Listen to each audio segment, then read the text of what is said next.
There is a new Italian electric vehicle manufacturer that I'm pretty sure you've never heard of. They say they have an EV that'll outdo Tesla in range and be a similar price. Is this legit? Well, this story has gone everywhere now. It's been all over the different websites. So if you haven't seen it, here are the details. And here's what I personally think about these claims. Hello, my friends. Welcome to the channel. Great to see you. Thank you for tuning in. My name is Sam Evans, and I just want to give you a quick update on how things are going basically here. Getting new tests done in about 5 days from today. I'll have more information then. But we're doing some therapy that was recommended to us by some Americans, actually. A few different Americans recommended we do a few different types of therapies. Natural therapies, hyperbaric chambers, oxygen therapy, which we were doing already. Obviously, the keto diet, we're doing that as well. We've been doing high-dose vitamin C, curcumin, and a range of other health things like that. Meditation, really, really important. Heat therapy, a localized heat therapy. Trying to block glutamine using glutamine blockers. This is just a small number of the many, many things that Shanna is trying to do to basically stop her cancer from growing and try to kill it. And in the process, she's lost a lot of weight. It's getting a bit alarming. I am getting a bit worried that she's losing too much weight, mostly probably because of the diet and the drugs. She's on low-dose chemotherapy as well, so we might have to stop that soon, or at least have a bit of a break. So guys, let me know what your thoughts are on all this. But anyway, that's a quick update for what's going on with her. We're hoping to come back to Australia within the next 2 months. That's the plan at this stage. So just once again, thank you so much for your support. It's just blown my mind. So many people have helped me and us, sending us videos, links to information, links to all kinds of things, and I have read all of them.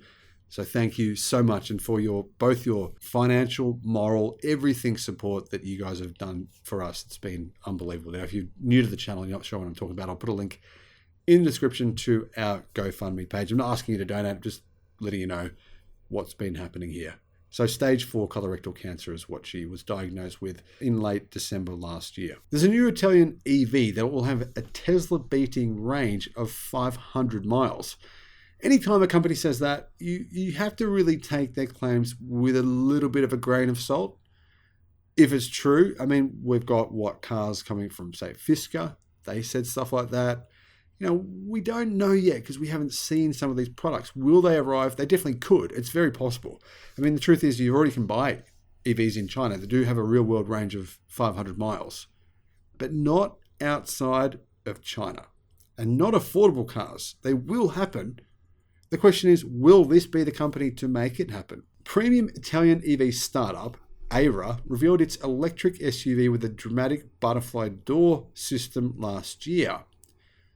CarBuzz says that now the company has shared the details of an exciting partnership with Miba battery systems that should be sufficient for a range of 500 miles. Now, you're already getting the hint here that this is not going to be an affordable car, right? It's not. It's true. Dramatic butterfly doors, they're not cheap. 500 miles of range, it's not cheap. But there should be a version without those, right? Less range, no dramatic butterfly doors, therefore less money. Besides the Lucid Air, there aren't many EVs on the market right now that can do that kind of range on a full charge.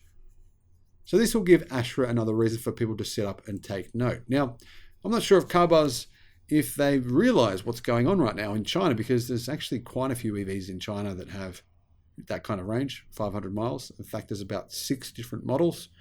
One of them is made by Aeon. And Aeon is it's the 3rd best-selling electric car brand in China this year, behind Tesla and BYD. Very close competition, in fact, between Tesla and Aeon to get 2nd place in China. That's how big this company is. But then you've got the Zeekr 001, a very big car, bigger than a Tesla Model Y. That has well over 500 miles of real-world range. Then you've got, obviously, cars from NIO that have about that range. So there's a few different models. These new battery packs, though, will be developed specifically for Aira's new SUV and their upcoming electric sedan, which should compete with cars such as the BMW 5 Series Electric and other models like that, except this will be a ground-up EV, so probably better. Miba is an Austrian-based battery company that promises to deliver a secure supply chain and transparency on its battery materials. That basically translates to mean it'll be more expensive. For Aira's models, the battery will be up to 120 kilowatt hours in size. So they're saying they're going to get 500 miles of range out of a 120 kilowatt hour size battery in an SUV with special doors that will weigh a lot. What does that mean? That means this battery has to have very high energy density to achieve those claims. It has to be pretty significantly better energy density than most batteries coming from most other car companies. I mean, that makes the battery significantly larger than the battery in the Tesla Model X, but obviously the Model X has nowhere near 500 miles of range. Other development targets include fast charging at 350 kilowatt charging speeds and voltage of 925 volts. Very unusual volts. I haven't heard of any other car company talk about 925 volts. You've got 400 volt. Some cars now use 800 volt. The Cybertruck will use apparently 1000 volt, possibly, maybe 800. We're not too sure yet on those final details. But Miba are claiming to offer bi-directional charging that should allow electric cars to power lots of other things. Other EVs, products, anything, your laptop, even your house. Basically, what you could do is send energy from your solar panel straight to your car. And then if you wanted to, you can send that energy back into your house if you need it.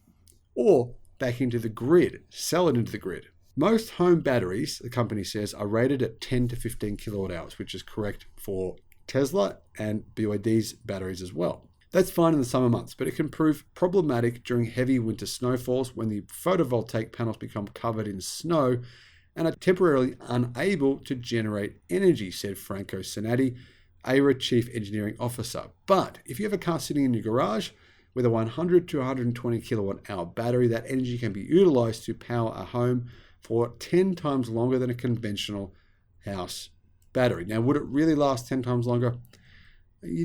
Probably not.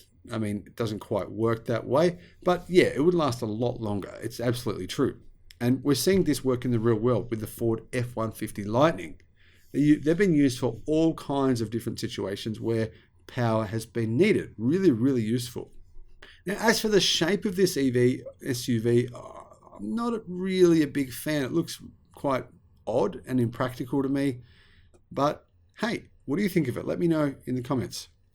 That said, for me, the biggest deal here is not really the shape of the car. It's the steering wheel. I mean, it uses a yoke, basically a yoke steering wheel. It's extremely controversial. There's going to be about probably 17 million articles written about the yoke in this car. Actually, I don't think there'll be a single one. No one will care. It'll never be talked about. Why was there so many articles about a yoke steering wheel in a very niche market, a very niche car from Tesla? Strange, isn't it? Really strange. Desperate. Miba's batteries will be a clean sheet solution, which Aira believes is an opportunity to develop a battery that perfectly matches the body structures of its cars rather than an off-the-shelf solution that may be compromised in some way. In addition, the batteries will have a flex cooler, which Miba claims is currently the most lightweight cooling system available anywhere in the world. Miba operates a highly flexible approach, which is ideal for Aira as we are developing EVs that transcend what is perceived as mainstream within the automotive industry, said Stefano Mazzetti, Head of Purchasing and Procurement at Aira. And looking at the interior of this car, it's actually quite unusual, very flat looking. The screen's flat, but then all of a sudden, right in front of the driver, there's these enormous screens that hide your vision completely. They're actually not real screens, they're digital screens. But they're massive. It's like being in a cinema. And that'd be really cool. I mean, obviously you wouldn't have those up when you're driving along, although you could show parts of those screens while you're driving, stuff like having a heads-up display. That's the future of cars, having these massive digital screens or digital augmented reality screens that make it feel like and look like you're in your own cinema. So what power will this thing have? It's going to have 800 horsepower, the same as the sedan version. The company says it would give it more power, but it thinks if it does that, then it would mean the range would be affected. So it's basically keeping the power down to a lower figure.